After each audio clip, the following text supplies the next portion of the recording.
Welcome to my amazing session NCERT full explanation में। तो अगर आप चैनल पर नए हो तो चैनल को सब्सक्राइब एंड वीडियो को लाइक कीजिए। तो चलिए हम बिना टाइम वेस्ट के लेक्चर को स्टार्ट करते हैं। तो अभी तक फ्रेंड्स हम लोगों ने breathing and exchange of gases का 3 लेक्चर कंप्लीट कर लिया, ठीक है। उसका हमने 3 लेक्चर कंप्लीट कर लिया। अब 4th लेक्चर की बारी, that is on the exchange of gases, ठीक है। गैस का एक्सचेंज कैसे होता है तो चलिए देखते हैं हम। एल्ब्यूलाई are the primary sites of exchange of gases. जो आपकी एल्ब्यूलाई है ये गैसों के एक्सचेंज के लिए प्राइमरी साइट्स होती है, ठीक है। ये गैसों के एक्सचेंज के लिए प्राइमरी साइट होती है। Exchange of gases also occur between blood and tissue. In sites पर क्या होता है कि गैसों का एक्सचेंज ब्लड एंड टिश्यू के बीच भी होता है, ठीक है। गैसों का एक्सचेंज ब्लड एंड टिश्यू के बीच भी होता है। Oxygen and carbon dioxide are exchange in these sites by simple diffusion mainly based on pressure concentration gradient. क्या होता है कि इन साइट पर ऑक्सीजन एंड कार्बन डाइऑक्साइड, ठीक है, इन साइट्स पर ऑक्सीजन एंड कार्बन डाइऑक्साइड का exchange pressure and concentration gradient के बेस पर सिंपल डिफ्यूजन द्वारा होता है, ठीक है। सिंपल डिफ्यूजन के द्वारा होता है। solubility of the gases as well as the thickness of the membranes involved in diffusion are also some important factors that can affect the rate of diffusion। क्या होता है कि गैसों की सॉल्बिलिटी के साथ साथ डिफ्यूजन में इन्वॉल्व, ठीक है, गैसों की सॉल्बिलिटी के साथ साथ डिफ्यूजन में इन्वॉल्व मेम्ब्रेन्स की थिकनेस भी डिफ्यूजन की रेट को इफेक्ट करने वाले कुछ इंपॉर्टेंट फैक्टर होते हैं, ठीक है। समझ में आई आपको? तो चलिए आगे देखते हैं कि pressure contributed by an individual gas in mixture of gases is called partial pressure and is represented as PO2 for oxygen and PCO2 for carbon dioxide. क्या होता है कि ये आपकी जो गैसें हैं, ठीक है, गैस के मिक्सचर में किसी इंडिविजुअल गैस की, ठीक है, गैस के मिक्सचर में किसी इंडिविजुअल गैस की प्रेशर में कंट्रीब्यूशन को हम लोग पार्शियल प्रेशर कहते हैं एंड उसे ऑक्सीजन एंड कार्बन डाइऑक्साइड के लिए respectively PO2 for oxygen and PCO2 द्वारा रिप्रेजेंट करते हैं, ठीक है। PO2 अगर है तो आप समझ लीजिए कि ऑक्सीजन के लिए, अगर PCO2 है तो ये कार्बन डाइऑक्साइड के लिए, ठीक है। समझ में आई आपको? तो आगे देखते हैं। Partial pressure of these two gases in the atmospheric air and the two sites of diffusion are given in table 17.1 and in figure 17.3. The data given in the table clearly indicates a concentration gradients for oxygen from alveoli to blood and blood to tissue. क्या होता है कि atmospheric pressure and दोनों diffusion sites में इन दोनों गैसों के partial pressure है, ठीक है। ये आपको टेबल में दिखाई देगी, ठीक है, 17.1 में एंड 17.3 में दिखाई देगी आपको। अभी देख लेते हैं, लेकिन अभी पहले ये समझते हैं। तो क्या होता है कि एटमॉस्फेरिक प्रेशर एंड दोनों गैसों का, ठीक है, दोनों डिफ्यूजन साइट्स में इन दोनों गैसों के पार्शियल प्रेशर है। टेबल में दिए गए डाटा जो है, टेबल में जो दिया गया है डाटा क्लियरली एल्ब्यूलाई से ब्लड एंड ब्लड से टिश्यू में ऑक्सीजन के लिए कंसंट्रेशन ग्रेडियंट को इंडिकेट करता है, ठीक है। ये कंसंट्रेशन ग्रेडियंट को इंडिकेट करता है। सिमिलरली क्या होता है इसमें, similarly a gradient is present for CO2 in the opposite direction, that is from tissue to blood and the blood to alveoli। क्या होता है आपका कि सिमिलरली कार्बन डाइऑक्साइड के अपोजिट डायरेक्शन में, ठीक है, कार्बन डाइऑक्साइड के अपोजिट डायरेक्शन में ग्रेडियंट प्रेजेंट है, दैट इज टिश्यू से ब्लड एंड ब्लड से एल्ब्यूलाई की तरफ, ठीक है, टिश्यू से ब्लड एंड ब्लड से एल्ब्यूलाई की तरफ। बिकॉज कार्बन डाइऑक्साइड की सॉल्बिलिटी, देखिए यहाँ लिखा है, as the solubility of carbon dioxide is 20 to 25 times higher than that of oxygen, the amount of carbon dioxide that can diffuse through the diffusion membrane per unit membrane in partial pressure is much higher compared to that of oxygen।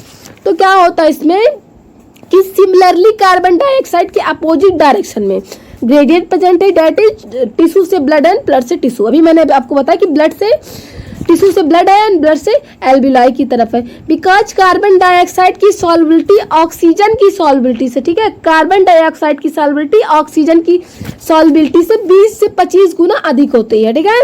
ये 20 से 25 गुना अधिक होती है। Diffusion membrane में से per unit, ठीक है, diffusion membrane में से पर यूनिट पार्शियल प्रेशर के डिफरेंस की डिफ्यूज होने वाली कार्बन डाइऑक्साइड अमाउंट ऑक्सीजन की कंपेरिजन में बहुत अधिक होती है, ठीक है। ये ऑक्सीजन की कंपेरिजन में बहुत अधिक होती है। समझ में आई आपको? समझ में आया? तो चलिए आगे देखते हैं हम। The diffusion membrane is made of 3 major layers, ठीक है। जो आपका डिफ्यूजन मेम्ब्रेन है ये मेनली 3 मेजर लेयर की बनी होती है। The thin squamous epithelium of alveoli, the endothelium of alveolar capillaries and the basement substance composed of a thin basement membrane supporting the squamous epithelium and the basement membrane surrounding the single layer endothelial cell of capillaries in between them, ठीक है।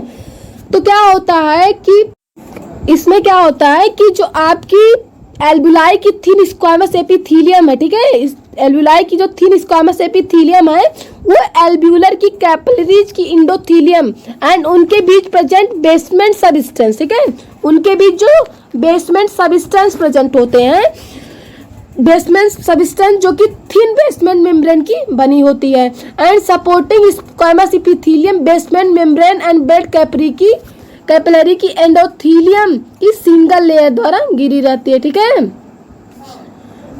Basement membrane and blood capillary की endothelium की single layer द्वारा ये घिरी रहती है।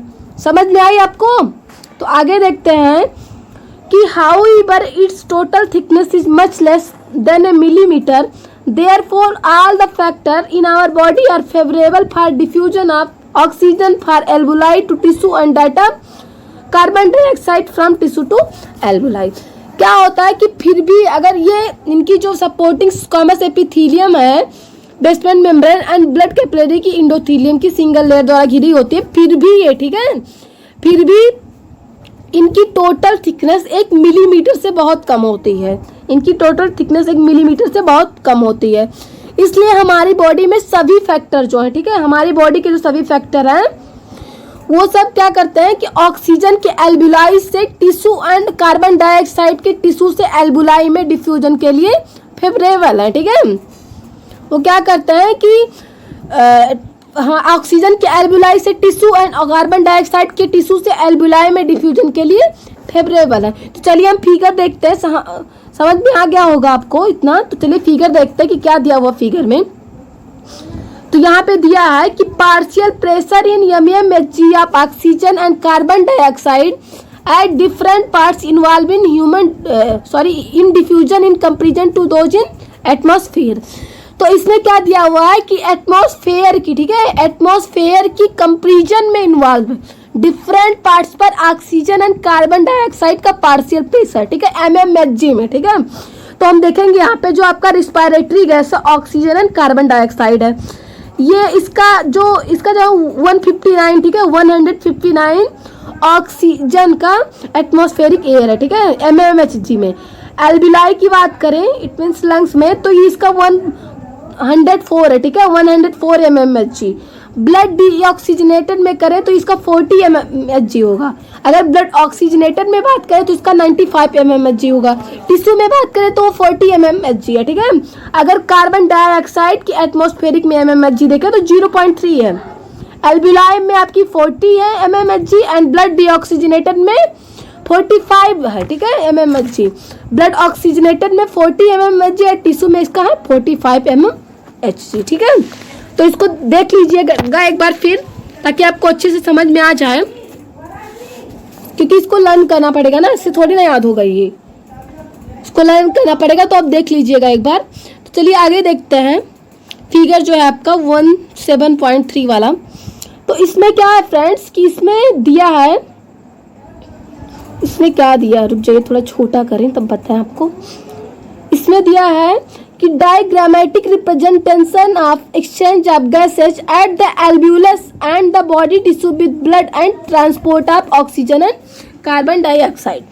तो इसमें क्या दिया है कि एल्वुलस एंड बॉडी टिश्यू के बीच गैसों का एक्सचेंज, ठीक है, एल्वुलस एंड बॉडी टिश्यू के बीच गैसों का एक्सचेंज जो ऑक्सीजन एंड कार्बन डाइऑक्साइड का ब्लड के साथ ट्रांसपोर्ट का डायग्रामेटिक रिप्रेजेंटेशन है ये, ठीक है। उसका डायग्रामेटिक रिप्रेजेंटेशन। तो चलिए हम देखते हैं फिगर को। तो इसमें सबसे पहले हम बात करेंगे, तो ये क्या है, ये जो एरो दिख रहा है आपको, ठीक है, इंस्पायर्ड एयर, ठीक है, इसी के थ्रू एयर है जो आपका, एयर में आप क्या इंस्पायर करते हो, मैंने आपको पहले भी बताया कि हम लोग ऑक्सीजन को इंस्पायर करते हैं, ठीक है, इट मीन्स इनहेल करते हैं, एंड कार्बन डाइऑक्साइड को एक्सहेल करते हैं। तो जो इंस्पायर एयर में है तो वो उसमें आपका क्या आ जाएगा, ऑक्सीजन आ जाएगा, ठीक है, इंस्पायर एयर में। और अगर एक्सपायर्ड एयर की बात करेंगे तो उसमें CO2 है, ठीक है, इसी के थ्रू एक्सपायर होता और ये इसके थ्रू इंस्पायर होता, ठीक है। अब आगे देखेंगे इसमें क्या दिया हुआ है कि जो आपका ये आपका एल्ब्यूलस है, एल्ब्यूलर air PO2 is equal 104 mmHg, ठीक है, मैंने पहले भी दिखाया आपको टेबल में, एंड PCO2 जो है 40 mmHg है। यहाँ से देखिए कि CO2 से, यहाँ से देखिए कार्बन डाइऑक्साइड रिलीज होता है, ठीक है, यहाँ से जाता है, ऑक्सीजन यहाँ से आने के बाद इसके थ्रू जाता है। ये आपका पल्मोनरी वेन हो गया, ठीक है, पल्मोनरी वेन। इट मीन्स क्या होता है कि any of the many tiny air sac of the lungs which allow for rapid gases exchange, ठीक है, समझ में आपको कि any of the many tiny air sac of the lungs which allow for rapid gaseous exchange, ठीक है, उसी को हम पल्मोनरी वेन कहते हैं। एंड आपका हो गया पल्मोनरी आर्टरी, इसमें क्या होता है, the artery carrying blood from the right ventricle, ठीक है, the artery carrying blood from the right ventricle of the heart to the lungs for oxygenation, ठीक है। अब आगे देखते हैं, यहाँ पे आपकी सिस्टमेटिक आर्टरी है, यहाँ पे सिस्टमेटिक वेन्स है, कैरिंग डीऑक्सीजनेटेड ब्लड कितना है, PO2 40 mmHg, PCO2 45 mmHg, मैंने टेबल में ही बताया आपको, क्या है कि इसको लर्न कर लीजिएगा, इंपॉर्टेंट है, बिकॉज क्वेश्चन आ सकता है, यहाँ से फिगर दे सकता है आपको एग्जाम में। PO2 की बात करें तो इसमें 95 है, ठीक है, 95 mmHg है, PCO2 40 mmHg है, ठीक है। तो चलिए अब नेक्स्ट फिगर पे आते हैं, ये आपकी बॉडी टिश्यू है। नेक्स्ट फिगर पे आते हैं, तो चलिए देखते हैं नेक्स्ट फिगर को, 17.4 वाला है जो यहाँ पे है, ठीक है, ठीक है। तो देखिए यहाँ से एयर जाएगा भी और एयर यहाँ से इनहेल भी, मतलब इसी तरह ऑक्सीजन भी जाएगा और जो कार्बन डाइऑक्साइड वो इधर से जाएगा, ठीक है, एक साइड से जाएगा एक साइड से आएगा, एक साइड से इंस्पायर एक साइड से एक्सपायर्ड। ये आपका बेसमेंट सब्सटेंस है, ठीक है, ये इंडोथीलियम ऑफ ब्लड कैपिलरी है, ये आपकी स्क्वामस एपिथेलियम ऑफ एल्ब्यूलर वॉल, ठीक है, वन सेल थिक, ठीक है, स्क्वामस एपिथेलियम ऑफ एल्ब्यूलर वॉल, ये ब्लड कैपिलरी है, ये आपकी रेड ब्लड सेल है, ठीक है, यहाँ पे रेड ब्लड सेल है। तो ये जो फिगर है किसका, ये diagram of a section of an alveolus with a pulmonary capillary, ठीक है। तो ये आपकी एक पल्मोनरी कैपिलरी की एक एल्ब्यूलस का सेक्शन है, ठीक है, एक ट्रांसवर्स सेक्शन है एक पल्मोनरी कैपिलरी की, ठीक है। तो चलिए आज का लेक्चर हम यहीं पे समाप्त करते हैं। Thank you.